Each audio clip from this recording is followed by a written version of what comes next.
doctora. Chasca Lezama. Presente, doctora. Berenice Yanque. Presente, doctora. Gabriela Loaiza. Presente, doctora. Álvaro López. Cassandra Madrid. Miriam Palomino. Presente, doctora.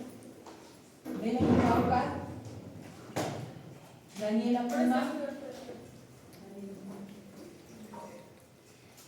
Karim Quispe. Presente, doctora. Charmely Vargas.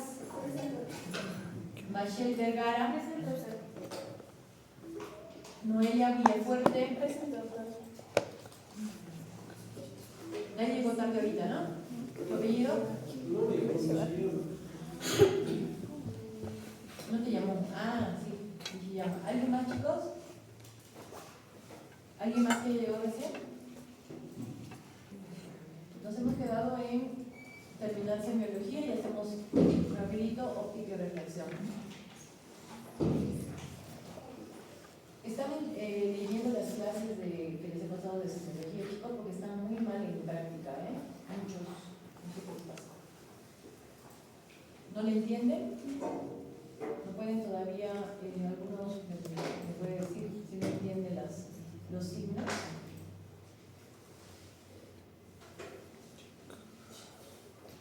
¿No? Ok, bueno, entonces terminamos lo de semia. ¿Dónde nos hemos quedado en semiología? ¿Alguien me dice?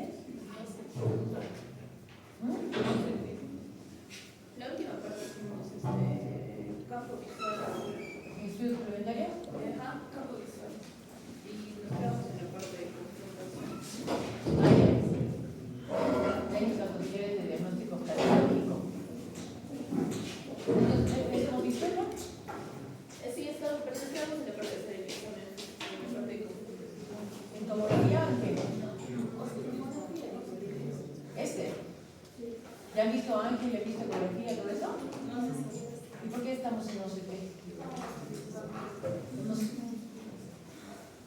A ver, empezamos desde acá. Entonces, técnicas auxiliares de diagnóstico, como su nombre lo dice, son auxiliares. Siempre es mandatoria la clínica. Los exámenes de diagnóstico por imágenes, en algunos casos, son imprescindibles para el estudio de pacientes con una gran variedad de enfermedades oftalmológicas y nos permiten descartar o confirmar enfermedades y proporcionar además elementos que ayudan a establecer el diagnóstico etiológico y a establecer con precisión la extensión del padecimiento, que es invaluable, sobre todo en aquellos casos donde se debe realizar el procedimiento quirúrgico. Existen tres áreas anatómicas para explorar con dos métodos de imagen: las órbitas, la región ciliar y el cráneo. La ultrasonografía o ecografía muestra mayor utilidad justamente en la evaluación de los globos oculares. Entonces, vamos a ver tomografía computarizada. La tomografía axial, técnica para hueso y técnica para tejidos blandos y técnica para tejidos blandos con medio de contraste endovenoso. El uso del medio de contraste endovenoso es un complemento necesario para el análisis de la patología tumoral, ya sea neoplásica o no, así como para las enfermedades inflamatorias o infecciosas. El medio de contraste endovenoso va a opacar las venas y las arterias y los vasos de neoformación en los tumores y realza las extravasaciones, que son muy útiles sobre todo en la patología de la retinopatía diabética. También nos va a permitir observar enfermedades infecciosas como es acá, abscesos, neoplasias orbitales y bien el daño en la barrera hematoencefálica en las lesiones intracraneales.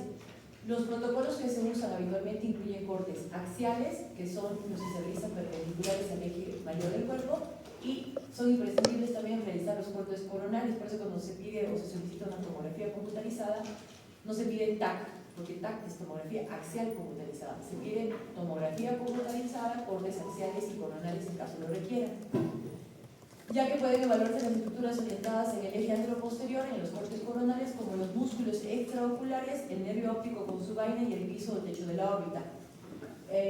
Cuando hablamos de tomografía, la descripción habla de densidad, entonces según el color que tenga, si es tirando más a blanco, es el hueso, y si es tirando más a negro, es el aire. Entonces hablamos de hiperdenso o hipodenso. ¿Sí? Esa es la terminología de describir una lesión. computarizada. Entonces tenemos acá tomografía computarizada axial, acá tenemos la técnica para hueso en el corte A, la B, corte para tejidos blandos, donde se pueden observar mejor los músculos extraoculares y el nervio óptico. Y en el otro enlace es una tomografía con medio de contraste endovenoso, donde pueden señalar, según la imagen que vean, alguna lesión específica. Pero básicamente para que tengan una idea de qué cortes se piden en órbita y cerebro. Siempre pedimos órbita y cerebro porque queremos ver la silla turca. O sea, la hipófisis. Hay lesiones neoplásicas o procesos en la hipófisis que pueden comprimir el nervio óptico en su encruzamiento. Entonces, muchos neurólogos nos piden tienen la tomografía, pero nos piden evaluar oftalmológicamente, por ejemplo, el campo visual neurológico del paciente, y en base a ellos muchas veces toman decisiones quirúrgicas, si está afectado el campo o no. Si no está afectado, muchas veces utilizan un tratamiento menos invasivo que un tratamiento que esté realmente la lesión comprimiendo el quiasma óptico. Luego tenemos la resonancia magnética. En este caso, resonancia magnética es un estudio menos dañino, porque parece que la tomografía sí emite radiación, es como una radiografía, y la resonancia no. La resonancia básicamente se forma la imagen. ¿Por qué? A ver, ¿por qué? Gracias a ti. Jorge, ahora todos se llaman Jorge. ¿No? ¿Alguien que quiera levantar la mano y decirme cómo se forma la imagen en la resonancia magnética? ¿Nadie? ¿Son diferentes cortes? No, esos son los cortes que tú puedes pedir, axial, coronal, sagital. Cortes no tiene que ver por qué, el fundamento de pedir una cosa u otra. Más es por la resolución de los campos magnéticos que presenta el cuerpo, doctora. El cuerpo no presenta campos magnéticos. Sino las moléculas que pueden... Se emiten ondas que chocan con estructuras, por ejemplo. ¿Pero por qué se forma la imagen? El cuerpo humano, ¿qué es lo que más tiene? Y bueno, por eso cambia, digamos, no me acuerdo bien la teoría, pero a través de la onda que emite la resonancia, hace que las células de agua, ¿cómo se llama? El agua, las moléculas de agua formen la imagen. Porque somos ¿cuánto de agua? 60% de agua o 70% de agua en nuestro cuerpo. Entonces la resonancia magnética hace eso. Un magnetismo hace que las moléculas de agua formen las imágenes. Entonces no es dañino. Por eso te lo puedes hacer mañana de la noche una resonancia y dar una tomografía, no. Entonces en este caso se utiliza como sustancia de contraste el gadolínio y se utilizan secuencias en la resonancia magnética. Y lo mismo van a ver cómo se nombra cómo se describe una resonancia magnética. Se habla de intenso, entonces hipointenso e hiperintenso, no como en el otro estudio. Entonces ustedes tienen, cuando escriban un estudio, saber describirlo, si está hiperintenso, si está hiperintenso, en caso de una resonancia magnética. En este caso, el agua o la grasa aparecen más blancas y el aire más negro. También se pueden hacer supresiones. Supresiones le dicen cuando de alguna manera anulan esa emisión en esa zona, ese tipo de tejido, para poder observar otro tipo de tejido.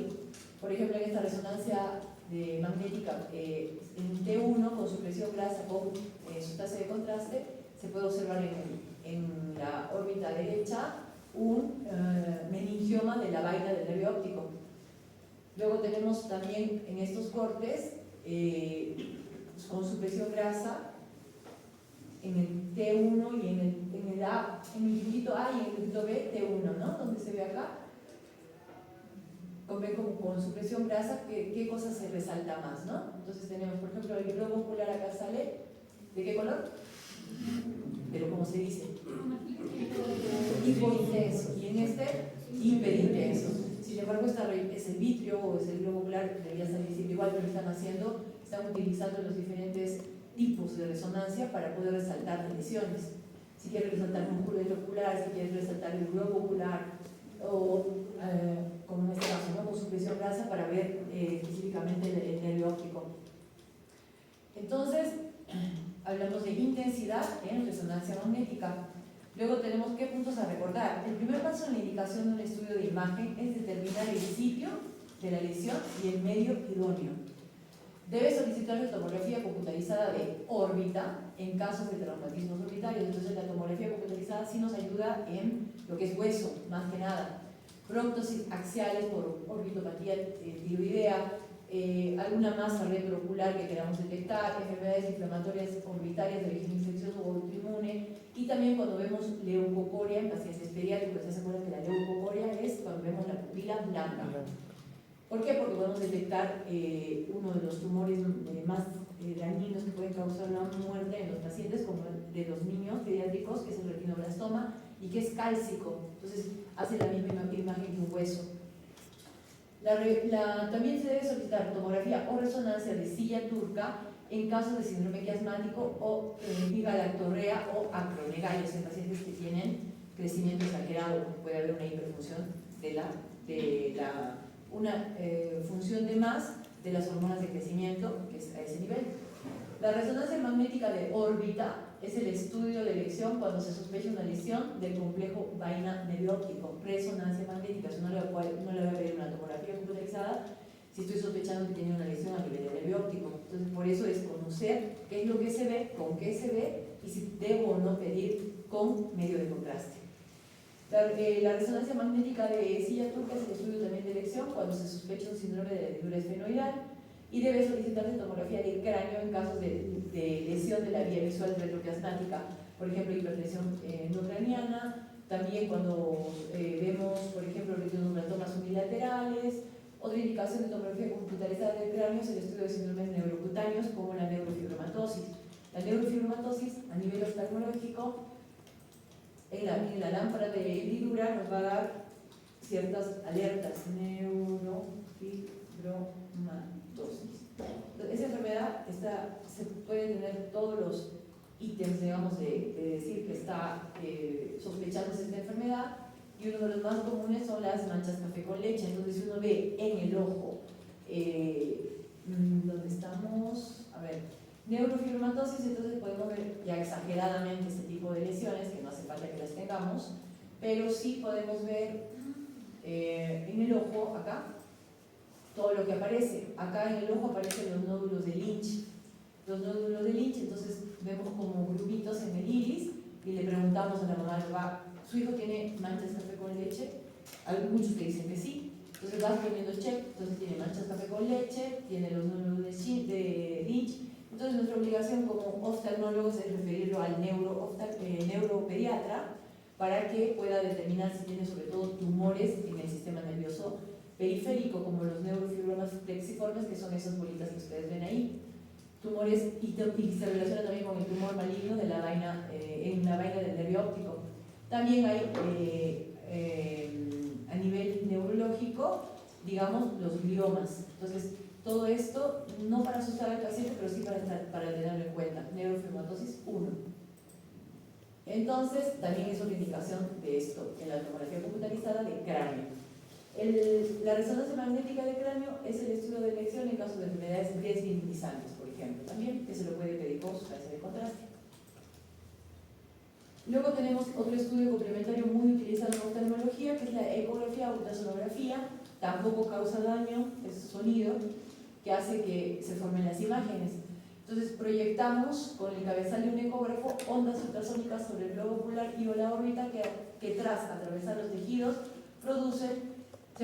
se reflejan en forma de ecos. Entonces estos son captados por el cabezal para luego ser computarizados y transformados en imágenes a la que el especialista puede interpretar, y las ondas ultrasónicas se pueden recoger bajo dos modos diferentes, modo A y modo B. El modo A son ecos recogidos que se grafican como puntos separados por líneas planas, como la ecografía. Entonces, por ejemplo, en esta imagen está la sonda aquí. Esto lo que nos va a medir es el largo axil, el tamaño del globo ocular, y cada pico es donde hace, digamos, el pico es, por ejemplo, el primer pico, el 1 es en la córnea, el pico 2 es en la cara anterior del cristalino, el pico 3 en la cara posterior, hace un silencio, que sería la cámara vítrea, y el pico 4, 5 y 6 ya es a nivel de la mácula. Este largo axial es muy importante, por ejemplo, para tomar la biometría del lente, o sea, la medida del lente intraocular, modo A. O sea, se toma esa medida para ver el cálculo del lente que le vamos a colocar en caso de que el paciente se opere de catarata. El modo B, en cambio, ya es, en este caso, genera como cortes o imágenes para poder observar ya específicamente las estructuras anatómicas intraoculares. Por ejemplo, en buenos ecógrafos podemos ver así en este tipo de imagen donde vemos la córnea, la cámara anterior, el cristalino, acá podemos ver inclusive marcado el iris, la cámara posterior donde estaría digamos el vitrio y la retina, y algunos pueden llegar a ver si se observa un nervio óptico su excavación. Entonces la ecografía modo B es por ejemplo cuando sospechamos un desprendimiento de retina, cuando sospechamos un hemovitrio, o sea sangre en el vitrio. En modo A solamente se utiliza básicamente para tomar las medidas del lente intraocular. Después tenemos otro estudio muy solicitado, sobre todo en pacientes para hacer seguimiento de pacientes con retinopatía ya diabética, que se llama angiofluoresceinografía. En este procedimiento lo que se hace es inyectar una sustancia de contraste en el brazo del paciente con la pupila ya dilatada, el paciente está sentado y mientras va pasando el líquido por las diferentes, empieza con la fase coroidea, a los 8-12 segundos, la sustancia de contraste da inicio al llenado de los vasos sanguíneos.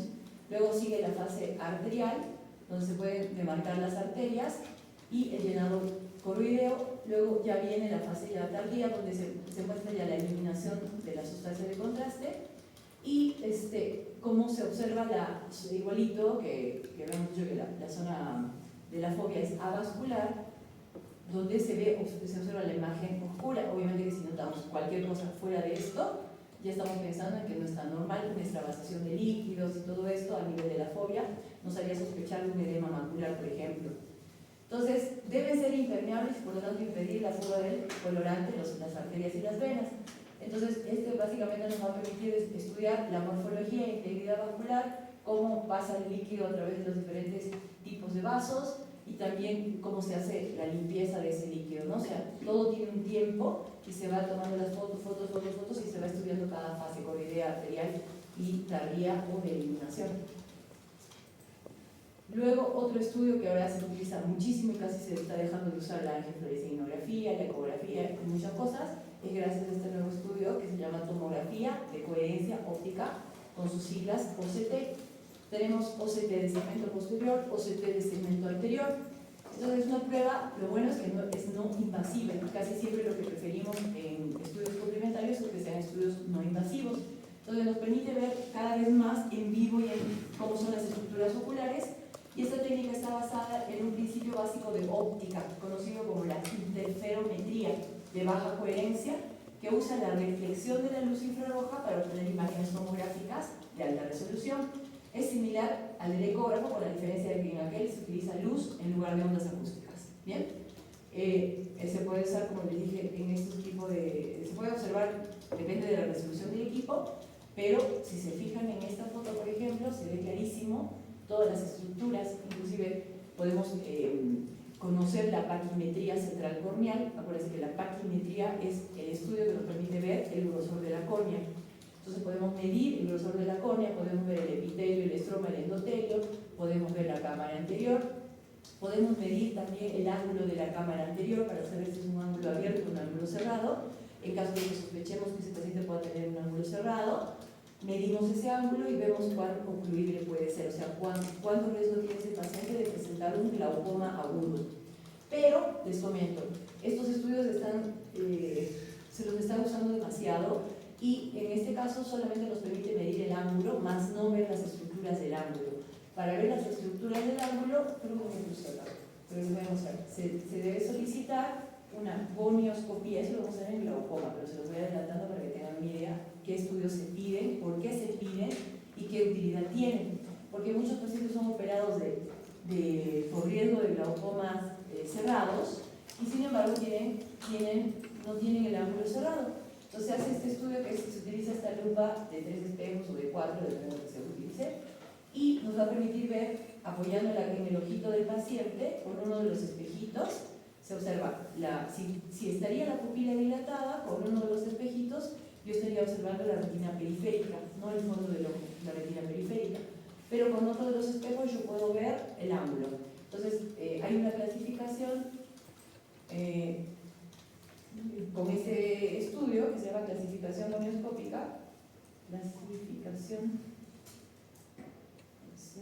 gonioscópica, donde realmente con ese estudio puedo ver qué estructuras presenta dentro de su ángulo ese paciente y realmente saber si es ocluible o no ocluible. Entonces, vamos a ver si se pueden observar todas las estructuras y se clasifica así. Esta clasificación de Schaffer nos permite evaluar al paciente y decir, porque son 360 grados, puede ser 360 grados donde drena el humor acuoso, el ojo. Entonces, hay zonas donde puede ser que tenga un grado 1, hay zonas donde puede ser que tenga un grado 3, hay zonas donde puede tener un grado 2, según las estructuras que observemos con el espejito. Entonces, podemos decir al paciente si es ocluible o no ocluible su ángulo, así se observa. Entonces tenemos que ver la línea de Schwalb, el color escleral, la banda ciliar y la raíz del iris. Entonces si es grado C1, sería muy probable que ese paciente pueda presentar un glaucoma agudo. Y como verán, en la OCT no se observa eso, solamente se mide el ángulo. Luego podemos ver también con una OCT, esta es una OCT de segmento anterior, podemos ver también el cristalino. Se puede llegar a demarcar cómo es su núcleo y cómo es su corteza. Podemos ver también el limbo esclerocorneal, y podemos ver también los músculos oculares. Y después podemos ver la cámara posterior, donde podemos pedir dentro de ese estudio de segmento posterior esta OCT de mácula. Esa es la forma normal de una OCT de mácula, donde inclusive según la resolución que presente ese aparato, porque hay resoluciones y resoluciones, podemos llegar a ver inclusive cada capa de la retina. Acá sería la coroides y podemos ver cada capa de la retina. Entonces, cuando vemos alterada de esta forma, ustedes ya la van a conocer, ya estamos pensando que hay algo malo en la mácula. Luego tenemos, no está aquí, pero también podemos pedir una OCT de nervio óptico, cuando sospechamos glaucoma, que lo vamos a ver luego, también se los voy adelantando nada más como estudio complementario, y de fibras nerviosas ganglionares. Entonces, en una OCT de nervio óptico se toman las medidas, este sería el nervio óptico del paciente, y se dibuja la circunferencia de su papila, se dibuja también la excavación de esa papila, y entonces según los estándares que tenga guardado ese equipo y según la edad del paciente, todos los resultados varían. Por eso siempre es importante verificar si está acorde a la edad del paciente, si es realmente su nombre, su fecha de nacimiento, porque hay pérdidas normales con el tiempo de las fibras nerviosas ganglionares. Entonces, en este estudio nos va a decir, en general, en oftalmología todos los resultados son normalmente blancos o verdes. Si sale blanco, si sale gris o si sale amarillo o rojo, ya sabemos que hay algo malo. Entonces tenemos en este ojito del paciente, ojo derecho o izquierdo, no está acá la foto del ojo derecho, acá está mejor, está comparativo, acá. Entonces tenemos, ¿ves? Ustedes pueden llegar a ver el blanquito, sería la excavación del paciente. Se supone que su nervio más excavado sería el izquierdo, ¿verdad? No sé si se ve más grande. Ahí está, ¿se ve mejor? Entonces verán que el área del disco dice gris. ¿Por qué? Porque está por fuera de los tamaños normales que está que se ha descrito el tamaño de la papila. En la cabeza del nervio óptico sale gris. Pero sin embargo, también se puede ver que el nervio óptico izquierdo es más grande que el derecho. Entonces lo que queremos determinar es si ese nervio óptico, que es más grande, realmente está padeciendo de glaucoma y viéndole la excavación. Cuando le mide la excavación, sí, nos empiezan a salir unos amarillos ahí. Entonces se puede suponer que este paciente está teniendo glaucoma. ¿Cómo lo confirmamos? Porque este estudio es muy operador dependiente. O sea, el operador, el que está haciendo el estudio, es como si estaría calcando el nervio óptico con su mano y su excavación, y puede hacer que no la calque exacta. Entonces lo corroboramos con este otro estudio, que que es la medida de las fibras nerviosas ganglionares, que no tiene pierde porque no es un operador dependiente.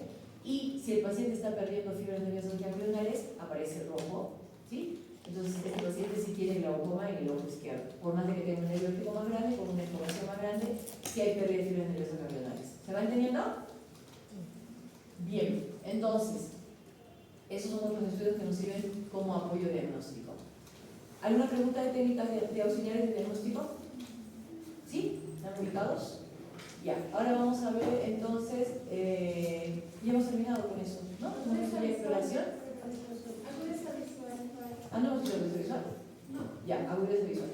Entonces, hay dos formas de medir la agudeza visual. De forma cuantitativa, que sería la medida más significativa de la integridad funcional del sistema visual. Su valor depende de la formación de las imágenes, de la transparencia de los medios y también de la calidad de los medios. O sea, por ejemplo, una catarata que empieza a aparecer ya no es una buena calidad de cristalino, entonces va a cambiar la agudeza visual de ese paciente. Después también depende de la fototransducción de la retina, o sea, de una mácula que esté sana, de la fijación, o sea, que el paciente tenga buena fijación, de la integridad de los elementos neurológicos y de la capacidad interpretativa del cerebro. De todo eso depende de la agudeza visual cuantitativa.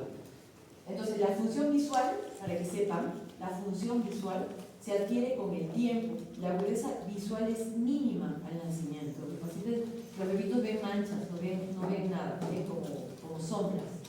Y en condiciones de estimulación, o sea, que tenga los medios transparentes, no tenga tosis, o sea, no tenga nada que impida el desarrollo de la visión, o sea, que no tenga obstrucción del eje visual, va aumentando esta función visual hasta alcanzar un máximo entre los 3 a 5 años, que ya lo valoramos como agudeza visual adulta. Luego se va a mantener estable y a partir de los 60 o 65 va a comenzar a disminuir por el proceso de envejecimiento, que sea que aparezca catarata, que sea que empiece a aparecer degeneración macular relacionada por la edad. Entonces, lo que medimos es la agudeza visual primero de lejos. Entonces, ¿cómo se determina cuantitativamente? Empleando optotipos. Entonces, los optotipos son las imágenes que se les muestran según el paciente que tengamos. Por ejemplo, si es un infante preverbal, o sea, que dice nada más, se utilizan reflejos que se llaman reflejos nistagmus optokinético, ahorita se los muestro bien. Nistagmus optokinético, no, le ponemos las siglas, y el test de la mirada preferencial.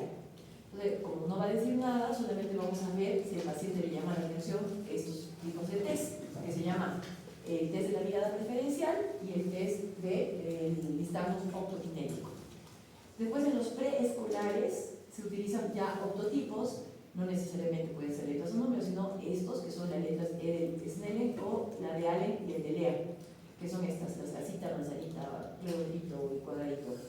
Ya en adultos y gente que sepa, o sea, que no sea analfabeta, ya empezamos a utilizar, por ejemplo, los optotipos específicos.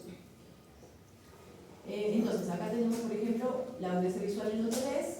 Este es el tambor optokinético. Tiene líneas graduadas en color blanco y negro, se gira el tambor y pasa lo mismo que pasa cuando estamos en un auto en movimiento y queremos fijar la vista en un punto fijo. ¿Qué nos pasa cuando hacemos eso? Ustedes están en un movimiento y están queriendo ver un letrero de allá, pero el auto está moviéndose, entonces no pueden fijar. ¿Qué es lo que hace el ojo? Hace ese movimiento sacádico, o sea, tipo así, como es un nistagmus eso, ¿no? Es un nistagmus, un movimiento involuntario de sacudida, como una convulsión del ojo, digamos, pero en movimiento en horizontal para tratar de fijar, ¿no? Eso es el nistagmus optokinético. Entonces, con el tambor lo giramos y el bebé hace eso, ¿bien? Luego tenemos las test de la mirada preferencial de Lea, que son como paletitas que también tienen las rayitas graduadas, pero en este caso tiene como que podemos ver una agudeza visual un poquito más fina, porque si le llama la atención la paleta que tiene líneas más delgaditas, entonces tiene mejor agudeza visual y eso se va midiendo, pero son agudezas visuales groseras, o sea, no podemos decir de 20 sobre 400, es como nada, 0,5 simplemente le llama la atención tal paleta y lo anotas como tal. Y luego tenemos, son diferentes, lo mismo, pero diferentes tipos, ¿no? Son como cartillas, son como paletas y el tambor. Y en el caso de los pacientes ya adultos, entonces vamos a hacer cómo vamos a evaluar cuantitativamente con los octotipos. Entonces los octotipos son figuras o símbolos. Si el paciente es analfabeto también le podemos mostrar la letra E del ando, o de C, perdón, y para medir la agudeza visual. Están compuestos por detalles que subtiende uno a un ángulo determinado en una distancia dada. Así es la creación de los octotipos. Entonces, la distancia recomendada para la agudeza visual de lejos es 6 metros o 20 pies, ya que al situarse el cartel en el infinito óptico no va a estimular el reflejo de acomodación, entonces no vamos a ver la visión cercana, sino la visión lejana. Primero lo evaluamos en el punto 1, sin corrección, el lejos, primero el ojo derecho, luego el ojo izquierdo y luego ambos ojos. En cerca lo mismo, ojo derecho, ojo izquierdo, ambos ojos. Después repetimos con su corrección para la visión lejana o para la visión próxima si el paciente requiere el uso de lentes para visión cercana o simplemente porque lo queremos hacer. Generalmente yo evalúo visión cercana cuando el paciente me dice que con su lente de lejos está viendo distorsionado de cerca, porque justamente cuando veamos, ahora lo vamos a ver, al astigmatismo, el astigmatismo también puede generar una mala visión cercana, y si no lo graduamos bien el eje del astigmatismo, entonces puede ser que vea mal de cerca, bien de lejos y mal de cerca. Luego tenemos que ocluir el ojo, tapamos el ojo no evaluado y empezar siempre con el ojo derecho, ocluyendo el ojo izquierdo, y que al taparlo no lo apriete, porque muchas veces cuando lo aprietas saca la mano y no está viendo ese paciente ese lado, ¿no? Es como que lo deja no viendo bien. Observar y controlar en todo momento al paciente, no permitir que haga guiños, giros de la cabeza, que se adelante en la silla, o sea que gane distancia. En el punto 4, si no ve el nivel más grande del cartel a 6 metros, que es 20-400 o 20-200, vamos a utilizar el cartel de visión subnormal, porque la visión baja o la baja visión o la visión subnormal, según la Organización Mundial de la Salud, es todo paciente que tiene un ojo con su mejor corrección, supuestamente, menos de 20-400, o un campo visual reducido a 10 grados de visión. Esa es la definición de paciente con discapacidad visual. O sea, no necesariamente tiene que ser ciego para ser considerado discapacitado visualmente. En caso de no tener un cartel adecuado para la visión subnormal, porque ustedes no lo van a tener, entonces yo hago baja visión con orientación visual y lo tengo, algunos compañeros que han pasado por ahí que se lo han visto, pero en general, si no, pasamos a hacer lo otro que sería acá, cuando no tienen el cartel, o sea, acercar el octotipo hasta la mitad de la distancia. O sea, pueden pararlo al paciente que se acerque al cartel, si lo tienen pegado, o si ustedes tienen el cartel lo pueden retirar, se van acercando hasta que el paciente dice a qué distancia puede verlo. Si continúa sin verlo, nos acercamos ya a medio metro, un metro, medio metro, que más o menos sería una agudeza visual de 20-800 a 20-1200. Si tampoco lo ve a medio metro, entonces hablamos ya, lo acercamos a un metro y medio, perdón, a 2 metros, era 1 metro, visión subnormal, sí, ahí está.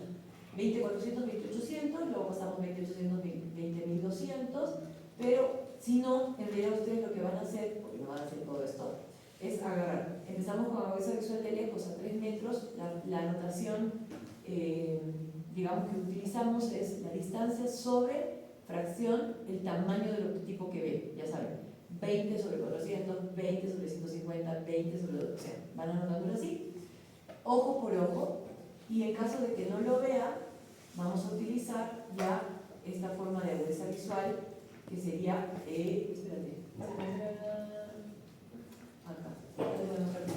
acá al lado del tamaño del octotipo estaría anotado en fracción el tamaño del octotipo que ven. Acá generalmente utilizan esto, si algunos han hecho alguna vez una agudeza visual, la mayoría de las personas les hacen llegar hasta encima de la línea roja y dependiendo la distancia, si es 6 metros sí corresponde, pero si es 3 metros tienen que ver hasta acá.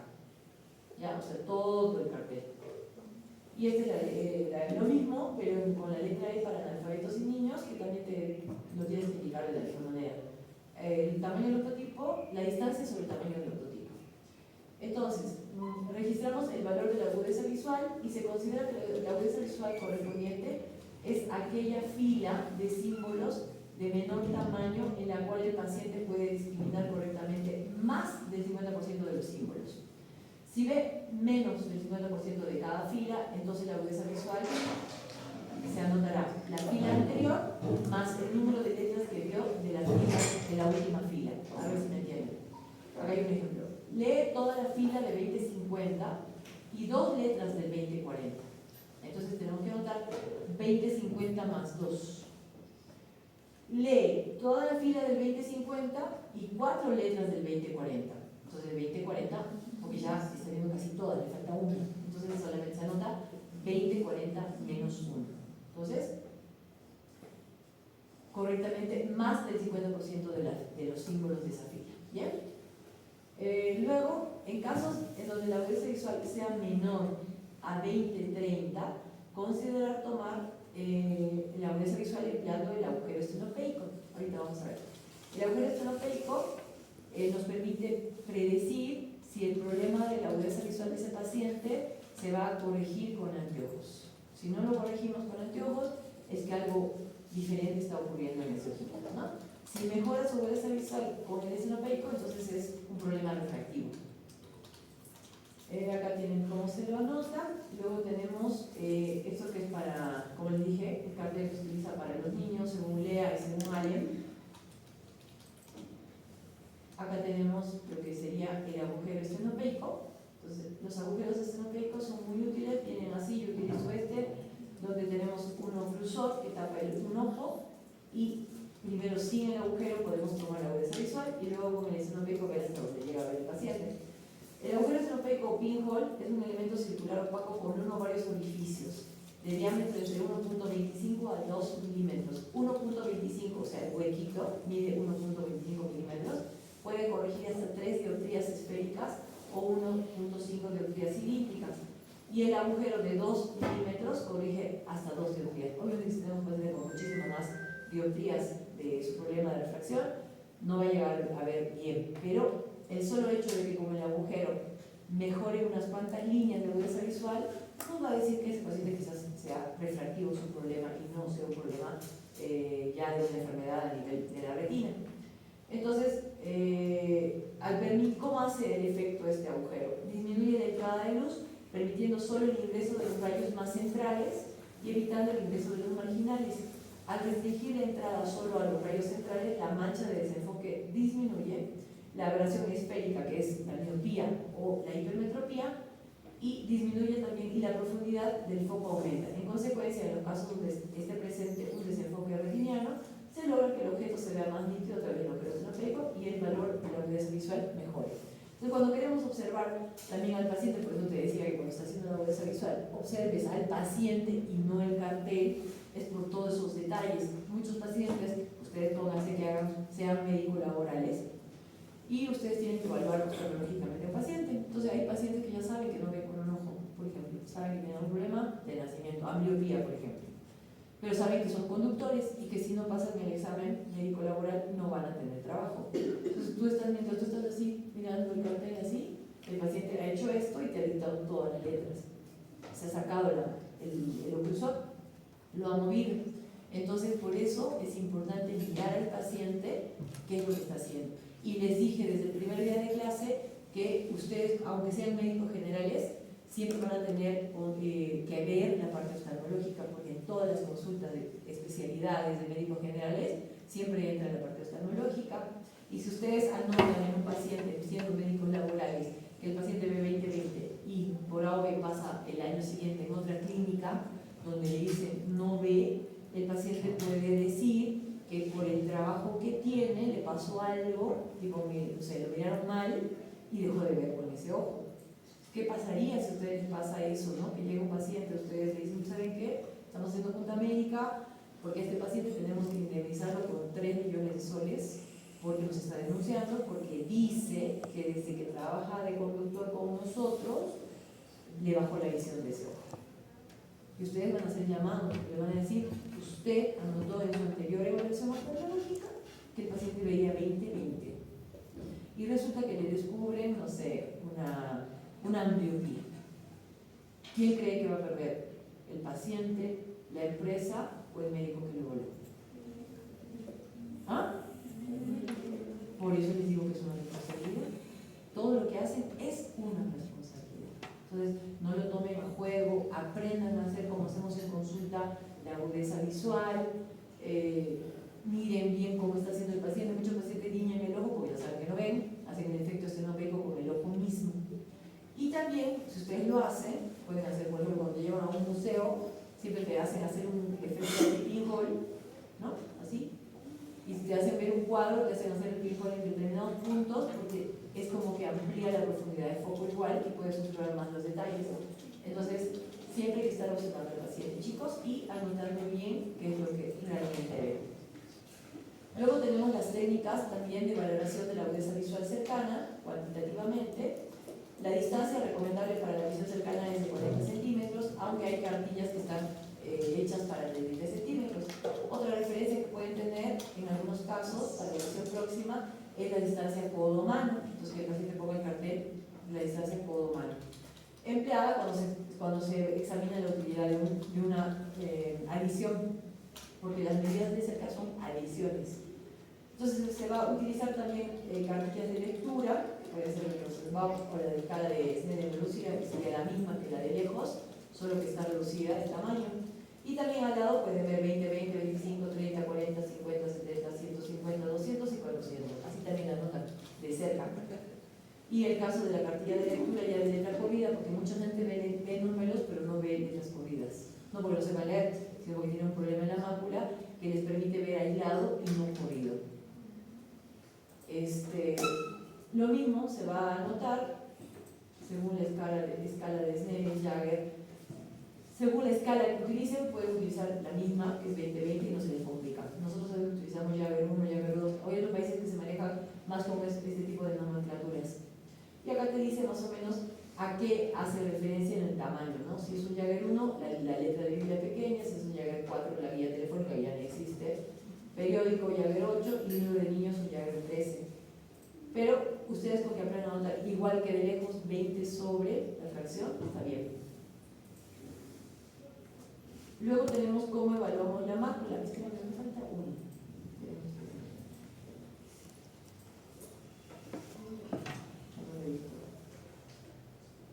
Acá.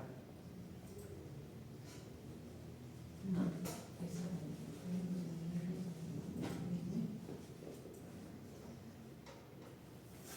Ajá. Esta es la visión cuantitativa y esta es la determinación cualitativa. Cuando a eso quería llegar hace rato cuando les decía de la baja visión. Cuando tenemos pacientes con baja visión, si ustedes no tienen el cartel, van a hacer una determinación cualitativa de la agudeza visual, cuando es menos de 20 sobre 1200. Y en este caso se utiliza en determinar la agudeza visual empleando elementos no estandarizados ni graduados, como la luz, el bulto o la mano. Entonces nos situamos frente al paciente y colocamos la mano a 1 metro de distancia. ¿Se acuerdan que la visión normal era hasta 1 metro? A lo lejos. Entonces, en esa posición preguntamos cuántos dedos observa el paciente. Lo podemos poner sobre nuestra banda blanca para que lo pueda ver mejor. Repetimos la prueba variando la cantidad de dedos que se muestran. Si el paciente no ve los dedos, ya nos acercamos a medio metro y repetimos el procedimiento de cuentadedos. Se anota así: agudeza visual cuentadedos a 1 metro, a medio metro, a 30 centímetros, etc. No, mentira, a 60 centímetros porque ya después se acerca. Y luego, después de los cuentadedos, si no los puede contar, nos volvemos a colocar 1 metro y ya también movemos la mano. Movemos la mano contra la luz y si el paciente detecta el movimiento de la mano, registramos movimiento de mano y la distancia a la cual realizamos la prueba.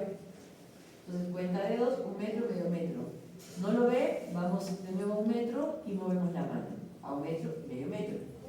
Y si aún así no es suficiente, preguntar al paciente si ve los bultos de los diferentes objetos del consultorio. Entonces podemos decirle, si estamos sentados puede ver algo de algún color diferente, no sé, una camilla como la mía que es verde, una mesa negra, qué sé yo. Y en ese caso anotamos percepción de bulto. Si no distingue los bultos, colocar y desplazar la luz de una linterna frente al paciente a una distancia muy cercana y preguntar si ve la luz y de dónde viene la luz, si de frente, si de los costados. Entonces, si el paciente dice sí veo una luz por acá, pues anotamos, ¿no? Buena percepción luminosa. Y si no puede indicar de dónde viene la luz, si es de acá arriba, del centro, de donde sea, solamente se anota percepción luminosa. No buena, sino percepción. Y por último, si no reporta ver la luz, anotamos percepción luminosa ausente o mala proyección luminosa. O sea, no ve la luz. Puede ser una amaurosis, que es la anotación de un ojo ciego. Amaurosis. ¿Se entiende esto? La parte cualitativa, de la agudeza visual. Ya. Listo, eso es lo que quería.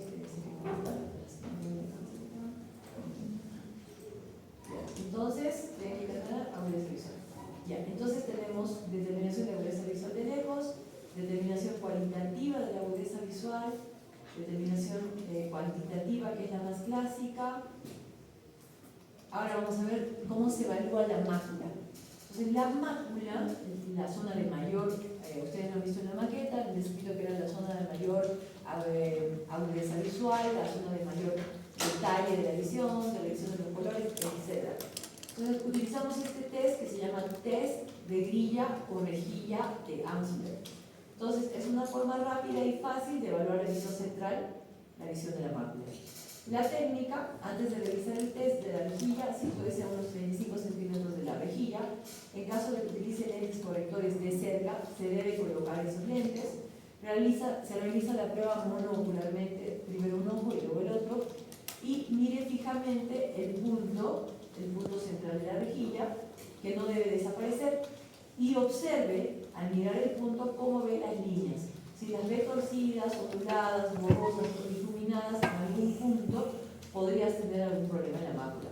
Para un resultado correcto en la rejilla de Amsler debemos conservar en todo momento los bordes de la cuadrícula. O sea, que el paciente no vaya mirando línea por línea buscando el arco, sino es mirar el punto y cómo se ven las líneas y los lados, las esquinas. Las líneas horizontales y verticales no deben desaparecer y deben conservar un paralelismo. ¿Ya? Esa es la evaluación de la rejilla de Amsler. Creo que está. Eso es todo. Técnicas auxiliares de diagnóstico, agudeza visual. Hemos visto exploración ya, ¿no? ¿Esto? De todas las patologías. Bien, instrumentales, cómo se describe el ojo curvo, cómo se describe anatómicamente el ojo. Acuérdense que tenemos que describir párpado superior, la línea de la belleza, el párpado inferior, las pestañas del párpado superior, párpado inferior, canto interno, dentro del canto interno la carúncula y el pliegue semilunar, canto externo, a través, porque la gente te dice, ¿qué te dicen? El blanco del ojo. Bueno, el blanco del ojo estaría cubierto por la conjuntiva. La conjuntiva no está sobre la córnea. Si la conjuntiva atraviesa la barrera del limbo esclerocorneal, ya es patología, se llama pterigio generalmente. Luego tenemos la pupila. Luego, ¿qué más tenemos? Nada más. El iris, la pupila, la esclera, el limbo. ¿Bien? Bueno, ya lo otro lo hemos tocado, todos los antecedentes que nos sirven en oftalmología, preguntar y dirigir, ¿no? ¿También? Bueno, les doy 5 minutitos, no, 7 minutitos para que tomen aire.